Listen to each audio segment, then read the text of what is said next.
మీకు ఒక మంచి సినిమా ఐడియా ఉందా? కానీ దాన్ని ఎలా రాయాలో తెలియదా? షార్ట్ ఫిల్మ్ తీయాలని ఉంది, వెబ్ సిరీస్ రాయాలని ఉంది, సినిమా డైరెక్టర్ అవ్వాలని ఉంది, కానీ స్క్రీన్ ప్లే అంటే అసలు ఏంటో ఇంకా క్లియర్గా తెలియదా? అయితే ఈ సిరీస్ మీకోసమే.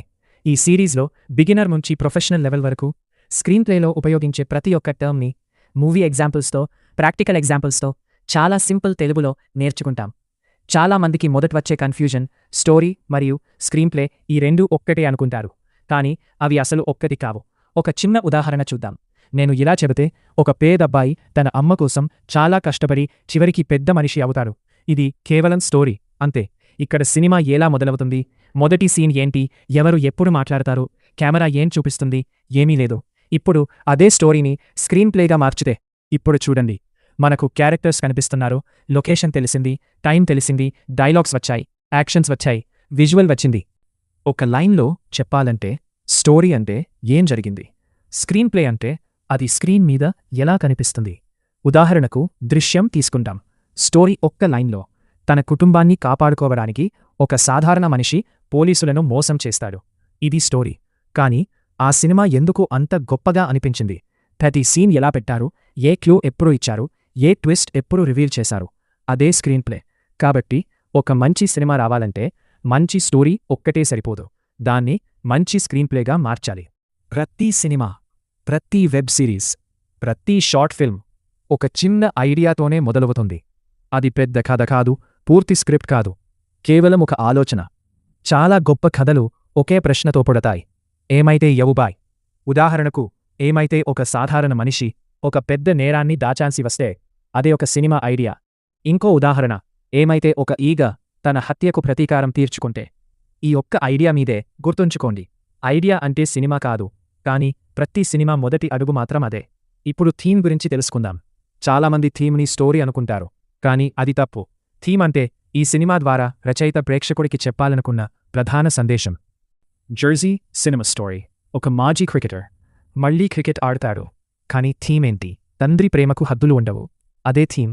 మరో ఉదాహరణ, మహారాజా సినిమాలో స్టోరీ వేరే ఉంటుంది, కానీ థీమ్ ప్రేమించిన వాళ్ల కోసం మనిషి ఎంత దూరమైనా వెళ్తాడు. ఒక సినిమా చూసిన తర్వాత మన మనసులో మిగిలే భావన చాలాసార్లు అదే థీమ్. ఇప్పుడు జాన్రా. ఇది చాలా సింపుల్. జాన్రా అంటే సినిమా ఏ రకానికి చెందిందో చెప్పే category. Premalu comedy plus romantic genre. Salaar action genre. Kantara action మాత్రమే కాదు, మైథాలజికల్ ఎలిమెంట్స్, థ్రిల్లర్, డ్రామా కూడా ఉన్నాయి. అంటే ఒక సినిమాకి ఒకటి కంటే ఎక్కువ జాన్రాస్ కూడా ఉండొచ్చు.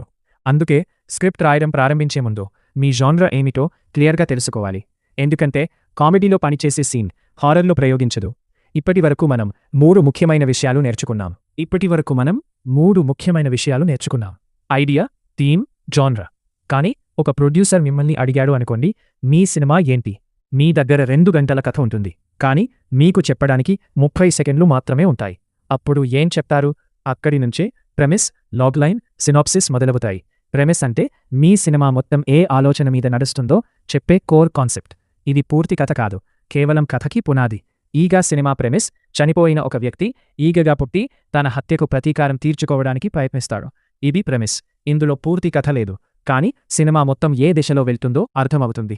జెర్సీ ప్రెమిస్: విఫలమైన మాజీ క్రికెటర్ తన కొడుకు కోసం మళ్లీ క్రికెట్ ఆడాలని నిర్ణయించుకుంటాడు. ఇదే ప్రెమిస్. ఇప్పుడు ఒక చిన్న తేడా చూద్దాం. ఐడియా: ఒక ఈగ ప్రతీకారం తీర్చుకుంటుంది. ప్రెమిస్: హత్యకు గురైన వ్యక్తి ఈగగా పుట్టి ప్రతీకారం తీర్చుకుంటాడు. చూసారా? ప్రెమిస్లో ఐడియా కంటే కొంచెం ఎక్కువ సమాచారం ఉంటుంది. ఇప్పుడు వస్తుంది ప్రతి రైటర్ తప్పకుండా నేర్చుకోవాల్సిన విషయం: లాగ్లైన్. చాలా ప్రొడ్యూసర్స్ ముందుగా స్క్రిప్ట్ అడగరు, ముందు లాగ్లైన్ అడుగుతారు. లాగ్లైన్ అంటే 1 లేదా 2 వాక్యాల్లో మీ సినిమా మొత్తం గురించి ఆసక్తి కలిగించే పరిచయం. ఒక మంచి లాగ్లైన్లో సాధారణంగా 4 విషయాలు ఉంటాయి.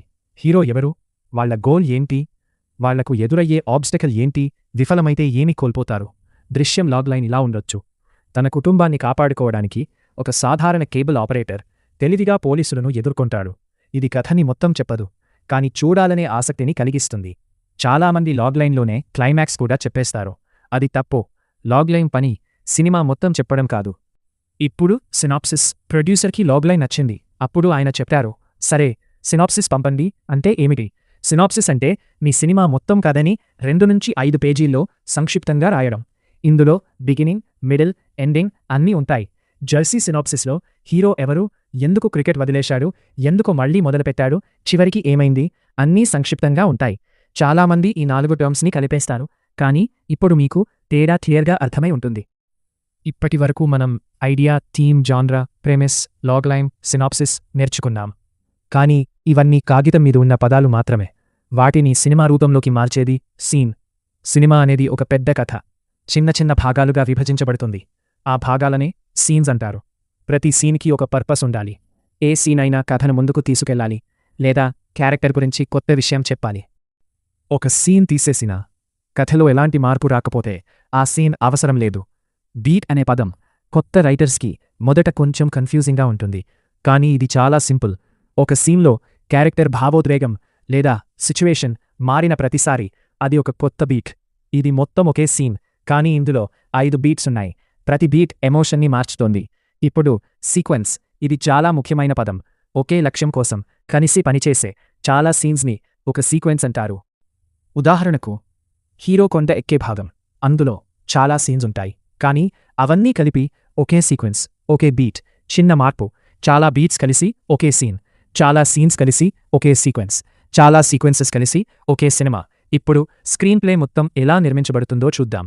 ఇదే ఒక రైటర్ జర్నీ, ఐడియాతో మొదలై మూవీతో ముగుస్తుంది. ఈరోజు మనం స్క్రీన్ ప్లే ప్రపంచంలో మొదటి అడుగు వేశాం. ఈ ఒక్క ఎపిసోడ్లో చాలా ముఖ్యమైన ఫౌండేషన్ని నేర్చుకున్నాం. ఇప్పుడు మీకోసం ఒక చిన్న అసైన్మెంట్. మీకు నచ్చిన ఏ సినిమా అయినా తీసుకోండి. దానికి ఒక ఐడియా రాయండి, ఒక థీమ్ రాయండి, జాన్రా రాయండి, ఒక లాగ్లైన్ రాయండి, మరియు ఆ సినిమాలో మీకు నచ్చిన ఒక సీన్ని ఎందుకు నచ్చిందో అనలైజ్ చేయండి. ఈ ఎక్సర్సైజ్ మీ స్క్రీన్ రైటింగ్ జర్నీకి చాలా ఉపయోగపడుతుంది. ఒక మంచి కథ ఎందుకు బోర్ కొట్టదు, ఎందుకు కొన్ని సినిమాలు మొదటి 5 నిమిషాల్లోనే మనల్ని హుక్ చేస్తాయి. హాలీవుడ్, టాలీవుడ్, దాదాపు అన్ని సినిమాలు ఫాలో అయ్యే 3 యాక్ట్ స్ట్రక్చర్ గురించి తర్వాతి ఎపిసోడ్లో వివరంగా తెలుసుకుందాం. ఈ వీడియో మీకు ఉపయోగపడితే లైక్ చేయండి. స్క్రీన్ రైటింగ్ నేర్చుకోవాలనుకుంటే మీ ఫ్రెండ్స్తో షేర్ చేయండి. ఇలాంటి ప్రాక్టికల్ స్క్రీన్ ప్లే ట్యుటోరియల్స్ కోసం ఛానల్ని సబ్స్క్రైబ్ చేయండి. మళ్ళీ తర్వాతి ఎపిసోడ్లో కలుద్దాం. Until then, happy writing.